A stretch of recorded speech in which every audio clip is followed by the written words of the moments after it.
So today I'm really excited to bring my friend, dear friend, Chris Ward here. She's the founder of The Abundant Yogi and has been such a huge influence on me as I was in her Secret Sauce Society last year. And it's been such a pleasure to become closer with her and see how she runs her business and all of the inspiration behind the scenes. So I'm so thrilled to have you here today, Chris. Yay! Happy to be here, Rach. So many of the people watching this know you as the Abundant Yogi, but you didn't always start off this way. You didn't start off as the Abundant Yogi, and your journey is really inspirational for those who have, kind of this old stinking thinking mindset of, I can't do it, I can't have it, yogis can't ever live abundantly. I'd love for you to share with everybody just like the quick highlights on the journey and how Abundant Yogi came to be. Well, it came to be as what I saw was a need for something in myself first, and then I realized that it was a need for something in the greater community. So the long story short is I actually had an eating disorder back in college, and it had gotten so bad that at one time when I was running along the road and I was really thin, like modeling for fitness type things, right? 6-pack and all of that. And I was always getting a lot of attention for my body. But little did everybody know I was like obsessed with counting calories and working out, 3-4 hours a day and so on and so forth. So one day when I was running, my ankle just snapped, and it turned out that I had gotten a really low bone density because I hadn't had my period in a long time, because I wasn't eating the calories and I didn't have the body fat that I was supposed to have. And there's this sort of triangular effect that happens with women athletes when they stop having their period, is that they lose the calcium in their bones.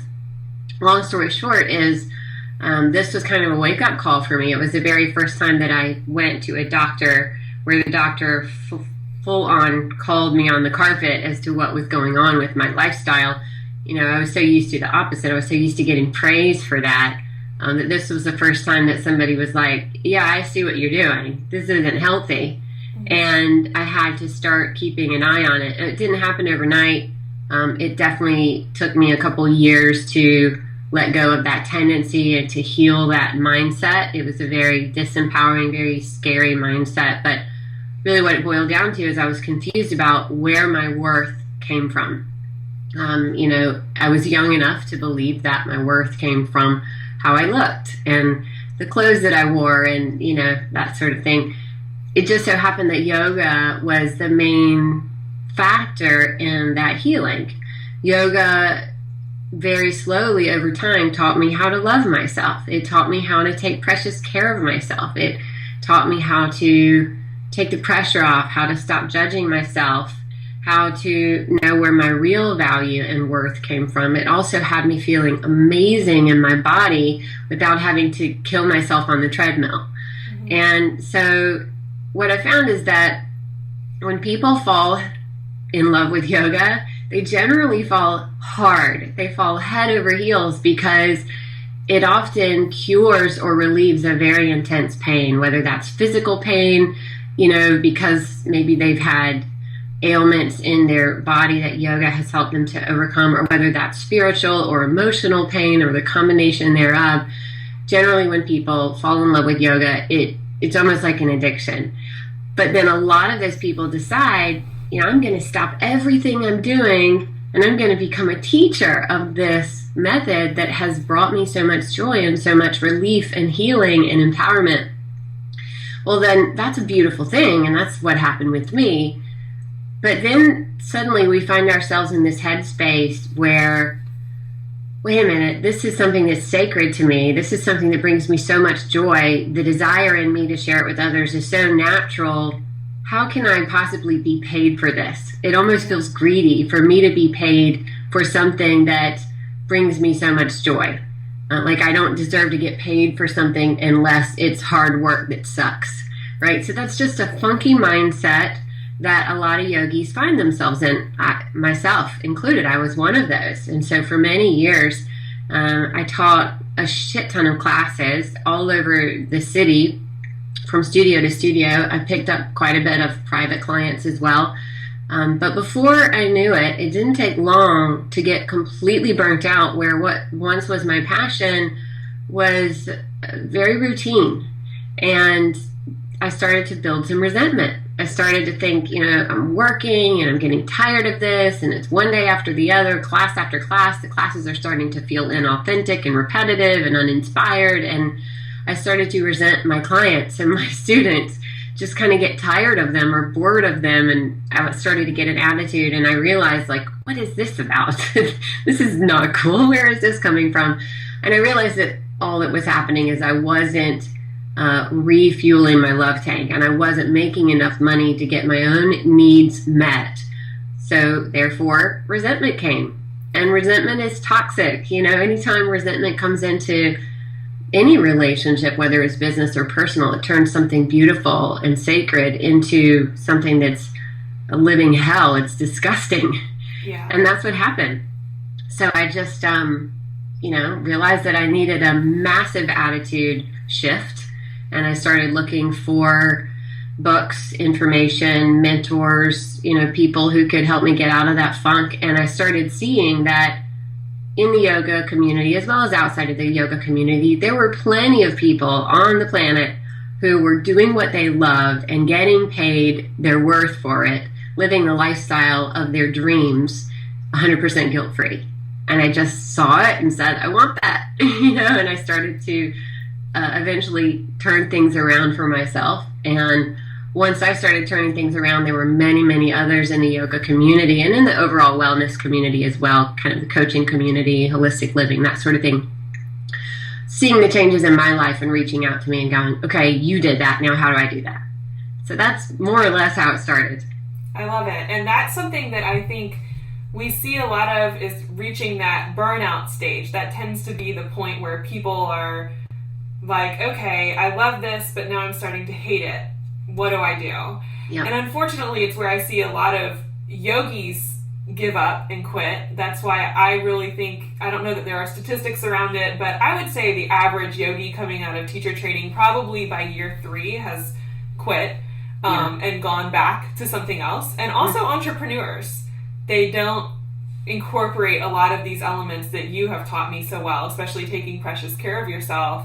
Mm-hmm. And then they give up and quit. They hit those burnout spots and they don't know how to deal. So I'd love for you to share more about this, because this is something that I know is your message, is all about taking precious care of yourself. And you have such a rich story around that. And this is something that I think as women, and now as a mom, it's something that we tend to put on the back burner, and we don't see the connections between how taking precious care of ourselves relates to how we show up in the world, or how we are for our family, or for our kids, or for our business. Tell us a little bit about, what that really means to you. Well, I think the biggest part of taking precious care of ourselves is listening to your own internal guidance system, paying attention to your own needs. I think what happens a lot of the time is we get so disconnected from our own desires, and we get so used to ignoring our unmet needs that, we're sort of in this mode of operation, and we have these ways of doing things, and deep down inside, we're kind of running on empty. And whenever we're not listening to, inner agreements that we've made with ourselves, or we're not following what really lights us up, maybe we're doing it the way someone else has told us to do it, or the way that we think we should do it. I think that's where it starts to happen. That's where things start to fall apart at the seams. For me, it was a lot of working with my husband. My husband, Craig, is my best friend on the planet. He is also my business partner. But in the beginning of my career as an entrepreneur, I was so inspired by him that it was easy to be influenced by him. And his way works brilliantly for him, but he's like full on. He's an intense guy. He works really fast. He works long hours. He's nonstop. He's like the Energizer Bunny. He also is very much about structure and mechanics and scripts and systems. And it's a very masculine way of doing things. I saw him have some success, and then whether he said, go and do it my way, or whether I just thought, well, he's having success, so I should do it his way. I don't think it was a conscious thing. I think it was more unconscious than anything else, but I started taking on a lot of his habits, his ways, his methods, his systems. And before I knew it, it was like, wait a minute, what do I want? And why? And who am I? And what's my purpose? And where's my joy in all of this? So a lot of my joy got covered up because I was too focused on the how. So it might seem counterintuitive, but I think so much of taking precious care of ourselves means we're really slowing down enough, getting on the mat enough, taking long baths enough, taking long walks enough, sitting down and breathing and meditating enough to keep checking in internally with, what do I want? What matters to me and why? What's my vision? What lights me up? What brings me joy? What brings me relief? If you're not continually checking in with that and then aligning your actions with that, then not only will you get off track with your vision, but you're going to resent the person who you're following their example, and you're going to end up feeling lost, confused, tired, resentful, burnt out. Yeah. That's kind of what happened with me. So taking precious care of yourself, it doesn't necessarily always mean going to get a pedicure every week or getting massages every week. It can mean those things. But I think first and foremost, it means, are you listening to yourself? Are you putting your desires and unmet needs first? Instead of going numb to those because you think you should be doing these other actions. I love that. I love that. And that's something that has been a huge lesson for me, as you know. I mean, just you imparting that wisdom to me over this past year and a half really helped me get focused on the areas where I thought, maybe I shouldn't be doing this because it's too easy, or maybe I shouldn't be doing this because XYZ. But I got into that, and now, things flow so much easier just because I'm checking in and going, okay, is this something I would do anyway? Is this something I like doing? Is this something that I have fun with? Maybe I should do something around this instead of this other area. So it's so incredibly important, I think, for people to really make their intuition a big part of their business, a big part of their life in general. Yeah, I think it's everything. I think that that's the greatest gift that we've been given. I think it's a God-given right that we all have, is our own intuition, our own internal guidance system. And I think if we listen to that, it can never steer us wrong. Lots of times we get confused between, what's our head, what's our monkey mind, where are we shooting on ourselves because we've taken on some bogus belief.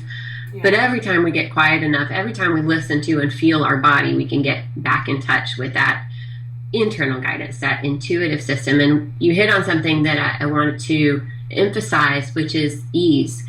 The parts of our lives and our business that come easy to us, that light us up, that feel fun when we do them, we're meant to do more of those. That's a key, that's a clue. That which brings us joy, we're meant to do more of. And that's also where we have the greatest capacity to make a difference, to make a contribution to the world. And so I can't stress enough how important it is to always be checking in and to start to use it as a filter. Like when things start to feel heavy, when things start to feel hard or forced or pressured or rushed or complicated, that's a sign. We have to stop and look at that and go, whoa, hang on a second.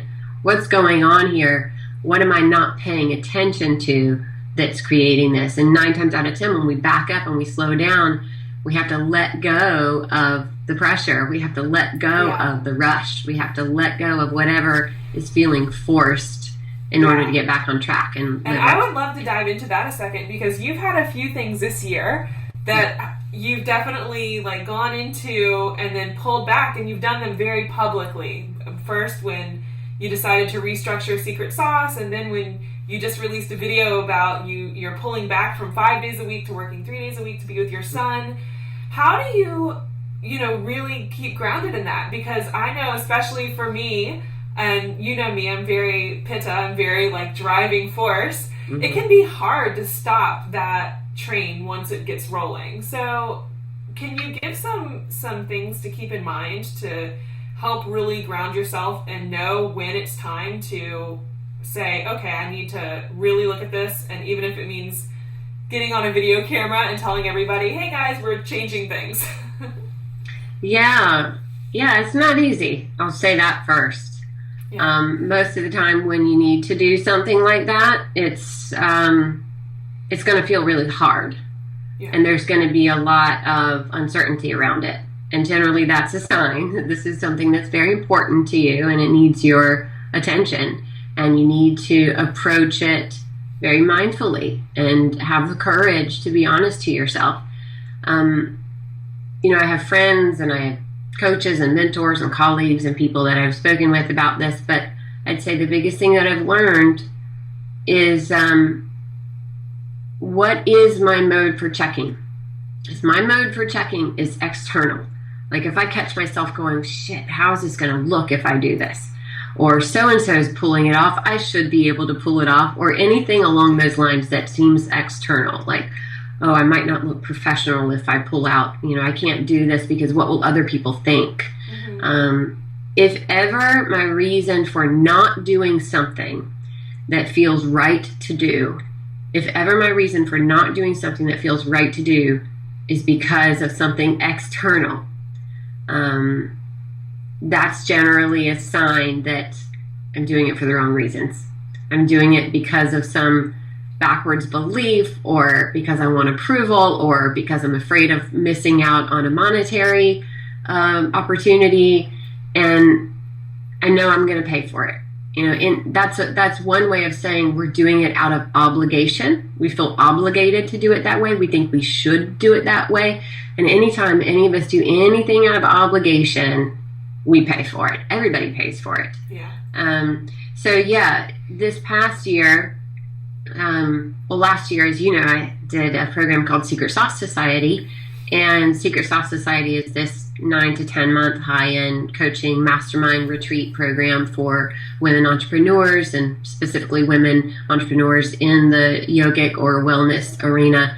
And it was an absolute blast. It was my absolute favorite program I'd ever run before, and I was so certain it was going to be ongoing, and this was going to be my thing for a good 5 to 10 years. And then I got pregnant and I became a mom, and I was so sure I was just going to continue doing Secret Sauce Society as I had done it in 2011. But there were so many internal signs, there were so many little intuitive hits that I was getting that, I'm not so sure about this. Something about it just feels off. And I was so scared to admit that to myself, not only because it was my main stream of income, but because, I had been telling everybody that I was launching it again. I had even taken close to $10,000 already in deposits of women who had, pre-signed up to be a part of the 2012 Secret Sauce Society. So I had all these shoulds, all of these external reasons for why I should go ahead and do the program, even though inside something just felt off. But in the 11th hour, literally days before we were closing the doors to saying, okay, no more women are being accepted. We have our women and we're getting good to go now. The program's going to get rolling. I had a come to Jesus talk with myself and realized I didn't exactly know why, but I needed to back out and I needed to just create space and do something different altogether, and stay open to the idea of Secret Sauce a la carte, meaning like a la carte retreats throughout the year, but nothing ongoing, no huge commitments like that. I didn't really know why I was doing it other than I had a gut feeling, and it was scary as shit. And I'm still like, why did I do that again? But I trust it. I still trust it. I'm still uncovering exactly the main reason why I did that, but I know that there's something really cool coming. It's like when one door closes, another one opens. We hear that kind of cliche all the time, but I really do think that that's probably what it was about. And lo and behold, there is an opportunity that just landed on my plate. I'm not 100% sure about it, but it's looking like I might be opening a yoga studio that's a combination with the climbing gym that just recently opened here in Charleston, South Carolina area. And if you know anything about me or my family, you've probably heard me talk about it before. Craig is a huge climber. I'm a climber. I was about to say, that's like a perfect studio for you guys. It's ridiculous how effortless it feels.